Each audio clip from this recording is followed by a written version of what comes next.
eBay me 24. Wagcock in a soulless corporate cubicle farm. Our life is a monotonous cycle of spreadsheets, lukewarm coffee, and the soul-crushing fluorescent hum of mediocrity.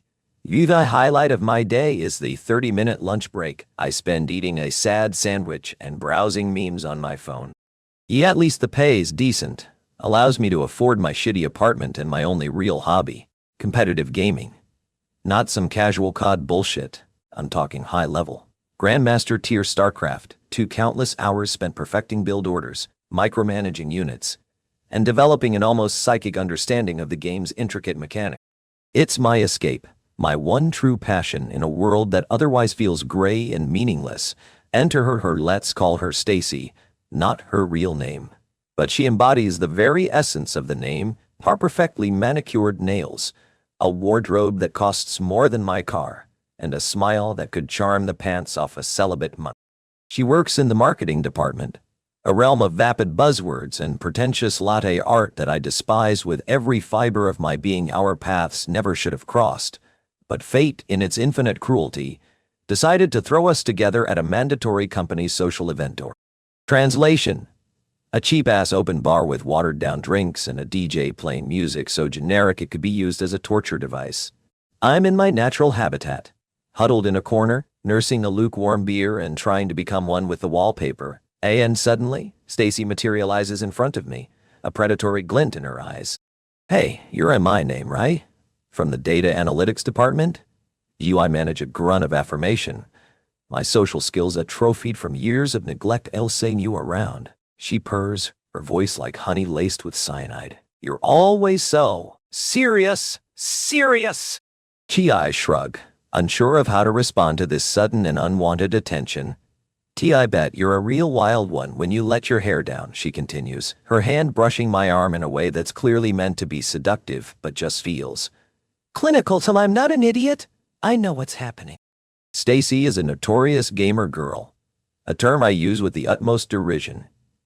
She is one of those girls who feigns an interest in gaming to attract the attention of unsuspecting nerds, only to use them for her own amusement, and then discard them like a used tissue.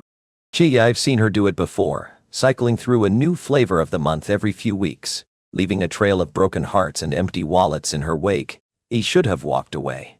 But there was something about her that intrigued me. A challenge. Perhaps a part of me wanted to see if I could beat her at her own game.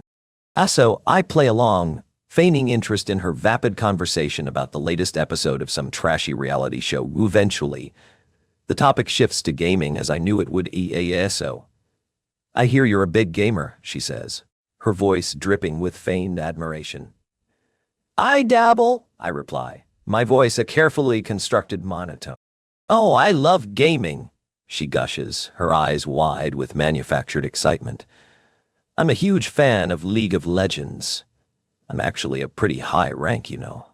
I resist the urge to roll my eyes. Everyone knows that League of Legends is a cesspool of toxicity and casual-friendly bullshit. But I just nod, feigning impressed. That's cool, I say, my voice as flat as a week-old soda dough. Should play together sometime, she suggests, her hand now resting on my thigh. This is it.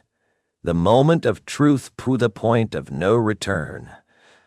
I could have shut her down, told her I'm not interested, and walked away with my dignity intact. But where's the fun in that? Sure, I say, a ghost of a smile playing on my lips. I'd like that. We exchange numbers and I can practically feel the smug satisfaction radiating off of her as she thinks she's won, that she's found her next victim. Little does she know, she's just stepped into a game she can't possibly win. The next few weeks are a masterclass in manipulation and deception. Why play the part of the smitten nerd to perfection, showering her with attention and feigning awe at her gaming skills? We play League of Legends together, and I deliberately play poorly, letting her carry me to victory. Her ego inflates with each win, her condescending comments becoming more and more frequent. Wow, you're really not very good at this, are you? She'd say, a thinly veiled insult wrapped in a sweet, syrupy tone. I guess not, I'd reply, my voice a carefully crafted mix of disappointment and admiration. You're just so amazing at this game. She'd lap it up, her pride swelling with each hollow compliment. I'd take her out to expensive dinners, buy her lavish gifts, and listen to her drone on for hours about her meaningless life.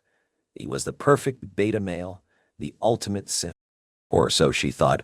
What she didn't know was that I was recording everything, every condescending comment, every hollow compliment, every moment of her manipulative charade. I was building a case, a digital dossier of her deceit. I also started a new StarCraft 2 account, a Smurf account, and began to climb the ladder with a ruthless efficiency. She was a ghost, a phantom, an unstoppable force of nature. My win rate was absurd, my mechanics flawless, my strategies brilliant. I was a god in the digital realm, a stark contrast to the bumbling fool I portrayed in my interactions with Stacy V. The time for my revenge was drawing near. I had gathered enough evidence, and my Smurf account had reached the highest echelons of the StarCraft 2 ladder. All that was left was to set the stage for the final act of this twisted play. I casually mention that I'm a big fan of a popular StarCraft 2 streamer, a guy who's known for his brutal honesty and his no-holds-barred commentary. Stacy, eager to impress me with her gaming knowledge, immediately claims to be a huge fan as well. Oh my God, I love that guy, she gushes, her eyes wide with feigned enthusiasm. He's so funny and, totally knows his stuff. You have to bite my tongue to keep from laughing. The streamer in question is notorious for his disdain for gamer girls and his ruthless takedowns of anyone who he deems to be a fraud. Stacy, in her infinite ignorance, has just walked into a trap of her own making. Jokingly suggests that we should challenge the streamer to a match. You're so good at League of Legends, I bet you could totally take him in a 1v1, I say.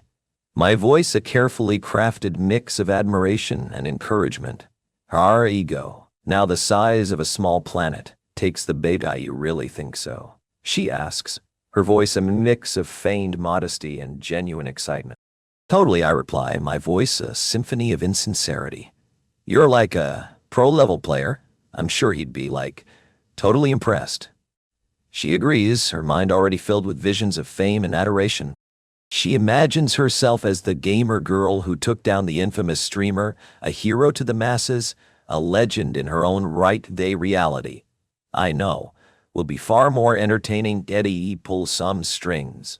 I send a message to the streamer from my Smurf account, explaining the situation and providing him with the mountain of evidence I've collected, and arrange for the match to be streamed live. The streamer, a man who lives for drama and the public humiliation of the ignorant, agrees without hesitation. He sees the potential for a viral video, a career-defining moment of epic proportion.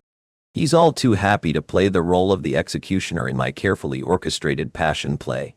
The night of the match arrives, and the stage is set for a public execution of epic proportions. Stacy is a bundle of nerves and excitement, her mind filled with visions of glory. She's dressed to the nines, her makeup perfect, her hair a masterpiece of modern engineering. She's ready for her close-up, her moment in the spotlight. I, on the other hand, am a picture of calm, my face a mask of stoic indifference. I'm the puppet master, the architect of her downfall, and I'm about to enjoy the fruits of my labor. The day stream goes live, and the viewer count immediately skyrockets.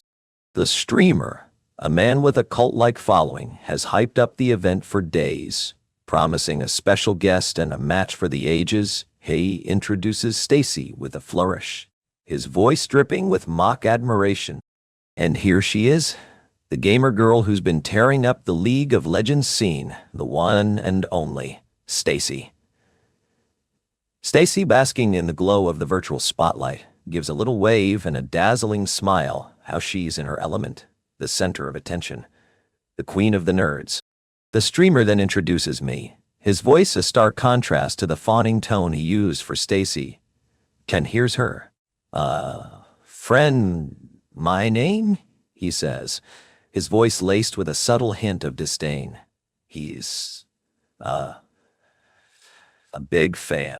The chat explodes with a torrent of insults and mockery, all aimed at me. G-Tuck, simp, beta, the usual litany of internet speak for a man who's perceived as being weak and subservient. Ignore it. My eyes fixed on the screen, my mind focused on the task at hand. The match begins, and it's a bloodbath. From the very beginning, the streamer, a god-tier StarCraft 2 player, toys with Stacy, letting her build up a small army before crushing it with a single, perfectly executed maneuver. A haze, a cat playing with a mouse, a lion toying with a louse, a lion toying with a lamb. Stacy's initial confidence quickly evaporates, replaced by a growing sense of panic and confusion. She's out of her depth, a fish out of water, a fraud exposed for all the world to see. What's wrong, Stacy? The streamer taunts, his voice a venomous whisper. I thought a pro-level player. This is like a walk in the park. Stacy, flustered and humiliated, tries to defend herself, but her words are drowned out by the roar of the crowd, the jeers and taunts of thousands of anonymous trolls. Ethy chat is a waterfall of schadenfreude, a symphony of digital mockery. She geg es recht. The AZ of internet insults. See Stacy's face, once a picture of confidence and self-assurance, is now a mask of shame and despair. A hair-perfect makeup is starting to run, her carefully constructed facade crumbling with each passing moment. And then the A-bomb hole. The streamer, with a devilish grin, plays the recordings through the audio clips of Stacy's condescending comments, her hollow compliments, her manipulative lies. Etha chat goes into a frenzy, a digital lynch mob baying for blood. Exposed, fraud, scammer. The accusations fly fast and furious. Stacy's face goes pale, her eyes wide with horror as she's been unmasked, her true nature revealed to the world. She tries to speak, to defend herself, but the words won't come. She's a deer in the headlights, a rabbit caught in a snare. She's trapped, and there's no escape.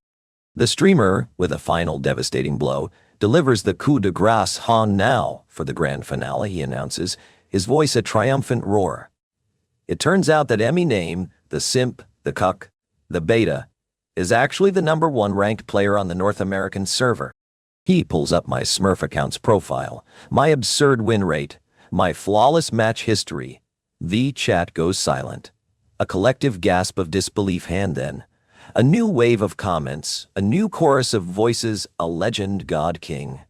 The AZ of internet speak for a man who's perceived as being strong and dominant. Speak for a man who's perceived as being strong and dominant. The tables have turned. The roles have been reversed. Why am the hero, the victor, the one who has emerged from the ashes of this digital battlefield. Stacy is the villain, the vanquished, the one who has been cast down into the depths of internet infamy.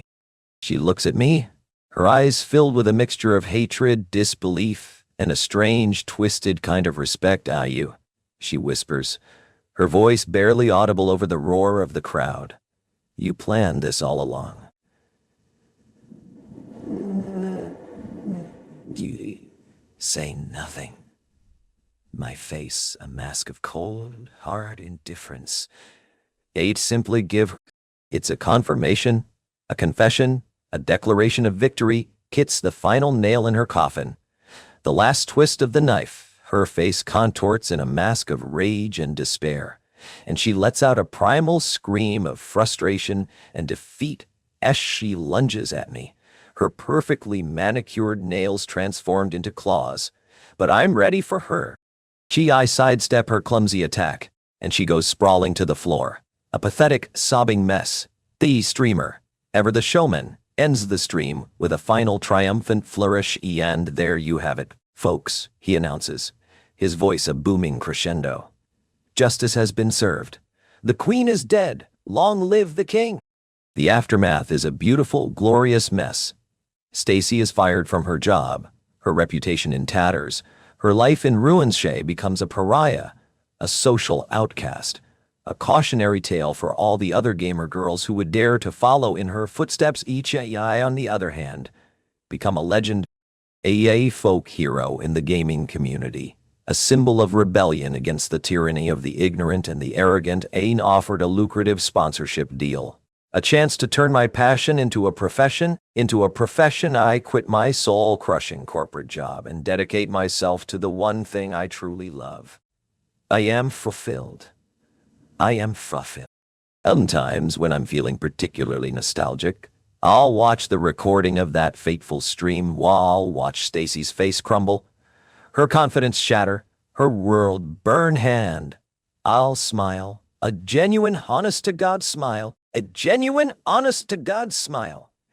That's so real that sometimes the best way to win the game is to write your own rules. And sometimes the sweetest victory is the one that's served cold, with a side of public humiliation.